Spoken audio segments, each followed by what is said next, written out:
100 মিলিয়নের বেশি মানুষ হত্যা করা হয়েছে দুইটি বিশ্বযুদ্ধে। আমাদের অনেক মুসলমানকে তারা কনভিন্স করে ফেলেছে, অনেক মুসলমানের সন্তান কনভিন্স হয়ে গেছে, হ্যাঁ তাই তো, মুসলমানরা অনেক অশান্তি সৃষ্টি করে। অনেক মুসলিম বন্ধুরা প্রশ্ন করেন, ইসলাম যদি সত্য ধর্ম হয়, আল্লাহর অস্তিত্ব যদি সঠিক সত্য হয়, নাউজুবিল্লাহ, এরকম প্রশ্ন অনেক মুসলমানের সন্তান করেন, তাহলে মুসলমানরা কেন গোটা পৃথিবীতে মার খাচ্ছে? কেন ফিলিস্তিনে আমরা দেখি বোমের নিচে মুসলমান? কেন কাশ্মীরেও আমরা দেখি নির্যাতনের নিচে মুসলমান? কেন সিরিয়াতেও আমরা দেখি নির্যাতিতে মুসলমান? কেন ইরাকে আমরা দেখি মার খাচ্ছে মুসলমান? কেন আফ্রিকা আমরা দেখি মার খাচ্ছে মুসলমান? কেন বার্মায় দেখি আমরা মার খাচ্ছে মুসলমান? কেন চায়নার উইঘুরে দেখছি আমরা মার খাচ্ছে মুসলমান? পৃথিবীর যেখানেই মার খাচ্ছে দেখবেন মুসলমান মায়ের নিচে আছে, উপরে মুসলমান নেই, তারপরও পৃথিবী বলবে মুসলমান সন্ত্রাসী। আমাদের অনেক মুসলমানকে তারা কনভিন্স করে ফেলেছে, অনেক মুসলমানের সন্তান কনভিন্স হয়ে গেছে, হ্যাঁ তাই তো, মুসলমানরা অনেক অশান্তি সৃষ্টি করে। 100 মিলিয়নের বেশি মানুষ হত্যা করা হয়েছে দুইটি বিশ্বযুদ্ধে। মুসলমানরা করেছে। মুহাম্মদ সাল্লাল্লাহু আলাইহি সাল্লাম তার আদর্শকে পৃথিবীতে প্রতিষ্ঠিত করতে গিয়ে 27টি যুদ্ধে তাকে সশরীরে অংশগ্রহণ করতে হয়েছে। এই সকল যুদ্ধে যত মানুষ মারা গেছে সবগুলোর যোগফল কত জানা আছে আমাদের কারোর? মাত্র 1000 মানুষ। এর মধ্যে 600 জন বিশ্বাসঘাতকতার অপরাধে দণ্ডিত হয়ে মৃত্যুদণ্ডের মুখোমুখি হয়েছে, আর বাকি 400 মানুষ মারা গেছে 27টি যুদ্ধে। কল্পনা নয়, গল্প নয়, বাস্তব। একটা ইউনিয়ন দখল করতে গিয়ে তো 400 বেশি মানুষ মারা যায়। আজকের পৃথিবীর মানবতার সবক দেওয়া মানুষগুলো পাখির মতো মানুষ মেরে যেখানে সমান করে ফেলছে, সেই মানুষগুলোই আবার মুসলমানদেরকে বলে যে মুসলমানরা নাকি সন্ত্রাসী, মুসলমানরা নাকি পৃথিবীতে অশান্তি সৃষ্টি করছে। অথচ গোটা পৃথিবীর যেখানেই যুদ্ধ চলছে আপনি দেখবেন অস্ত্রের নিচে তাকালে দেখবেন মুসলমানের চেহারা, আর কোন ধর্মের মানুষের চেহারা আপনি দেখতে পাবেন না। এত কিছুর পরও মুসলমানকে গালি শুনতে হয়, সবচেয়ে বড় মিথ্যা অভিযোগ তাদের উপরে করা হয়। অথচ মুসলমানরাই হলেন পৃথিবীর সবচাইতে শান্তিকামী, সবচাইতে শান্তিকামী। যেই কোনো বিচারে আপনি উন্মুক্ত মনে যদি বিচার করেন, আপনি দেখবেন যে পৃথিবীতে কোনো গণহত্যার সাথে পৃথিবীর ইতিহাসে মুসলমান শাসকদের বহু দোষ ছিল, বহু ত্রুটি ছিল, শতকণ্ঠে আপনি সমালোচনা করতে পারেন।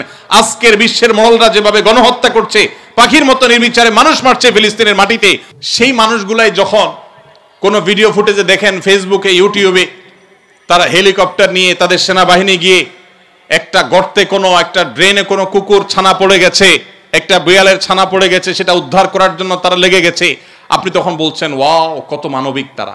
সেই তারা যখন কুকুরের জন্য বিশাল বড় হসপিটাল করছে, আপনি বলছেন কত মানবিক তারা। অথচ এরাই নির্বিচারে পাখির মতো মানুষ হত্যা করছে। এবং অনেক সভ্য দেশ আছে যেই দেশে শুধু ফিলিস্তিনি নির্যাতিত ফিলিস্তিনিদের পক্ষে পতাকা নিয়ে আপনি রাস্তা বের হবেন, রাষ্ট্রের আইন অনুযায়ী আপনি অপরাধী বিবেচিত হবেন। এখনো আছে, এই সভ্য পৃথিবীতে আছে। প্রিয় নবী সাল্লাল্লাহু আলাইহি সাল্লাম যে দিন রেখে গেছেন, এখানে মুসলমান কোণঠাসা থাকবে, এটাই স্বাভাবিক। আমার কথা কি ছিল সেখান থেকে যে অনেক বন্ধু বলে কেন মুসলমানরা এত মায়ের খাচ্ছে যদি ইসলাম সত্য হয়? হ্যাঁ, ইসলাম সত্য যে তার প্রমাণই এটা যে মুসলমানরা মায়ের খাবে। মুসলমানরা কখনো জুলুম করবে না, জুলুমের শিকার হতে পারে, মুসলমান কখনো জালিমের আসনে যাবে না। ব্যক্তিগত পর্যায়ে মুসলমান জালিম থাকতে পারে, সামষ্টিকভাবে সামগ্রিকভাবে বিশ্ববাসীর উপরে জুলুম এটা ছড়িয়ে দিবে, জুলুমের স্টিম রোলার চালাবে মুসলমানরা সামষ্টিকভাবে, এটা কোনোদিন হয়নি, ইতিহাসে কোনোদিন হবেও না। অতএব যারা মনোবেদনা আছেন, কষ্টে আছেন, বিপদে আছেন, ভেঙে পড়েন যে এত বিপদ কেন, তারা নিজেদেরকে অনেক সময় মনে করেন যে আমি অপরাধী।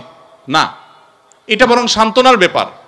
যে যত ইমানদার হবে তার জীবনে যত পরীক্ষা আসবে তার থেকে তত কষ্ট করতে হবে এবং কষ্টের মধ্য দিয়ে পার হতে হবে। ইমানদারের সাফল্য হলো যে যত কষ্টই হোক না কেন একভাবে না একভাবে কষ্ট শেষ হবে। কোনোভাবে যদি শেষ না হয় মৃত্যুর মাধ্যমে শেষ হবে। এরপর যদি আল্লাহ তাআলা আমাকে জান্নাত অফার করেন যে বান্দা তুমি অনেক কষ্ট করেছো, তোমাকে আমি জান্নাত অফার করছি, তাহলে আমার সারা জীবনের কষ্টের বিনিময়ে অনন্তকালের জান্নাত পেয়ে গেলে এটা নিশ্চয়ই লাভজনক ডিল। দুঃখ বা কষ্টে যখন থাকি তখন আমরা সাধারণত এই বিষয়গুলোকে এভাবে অনুভব করতে পারি না, একটু কষ্ট হয়।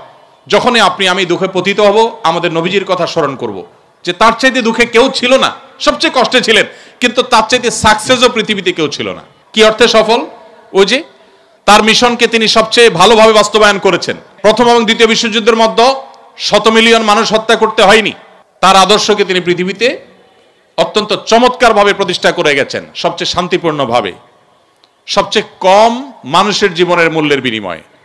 অতএব কষ্ট যখন হবে আমাদের সবর করতে হবে ওই কথা চিন্তা করে। আমাদের সমাজে একটা কুসংস্কারাচ্ছন্ন বিশ্বাস আছে এখনো, গ্রামে গঞ্জে এমনকি শহরে অনেক মানুষ আছে, কারোর যদি বিপদ আপদ পিছ না ছাড়ে, একের পর এক বিপদ লেগেই আছে। দেখবেন অনেকে কমেন্ট করে, লোকটা কত বড় অপরাধী হলে একটার পর একটা বিপদ লেগে আছে, কত খারাপ মানুষ।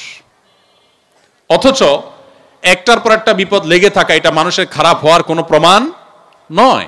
একটা মানুষ ফেরেশতার মতো ভালো মানুষ হয়েও তার উপরে বিপদ হতে পারে, বরং কখনো কখনো লাগাতার এবং ধারাবাহিক বিপদ এটা তার সততার, আল্লাহ ভীরুতার, আল্লাহর নেককার বান্দা হওয়ার প্রমাণও হতে পারে। তো এই জন্য আমরা যারা বিপদগ্রস্ত আছি তাদের জন্য সান্ত্বনা হলেন নবী করিম সাল্লাল্লাহু আলাইহি ওয়াসাল্লাম। আল্লাহ আমাদেরকে ধৈর্য ধারণ করার তৌফিক দান করুন।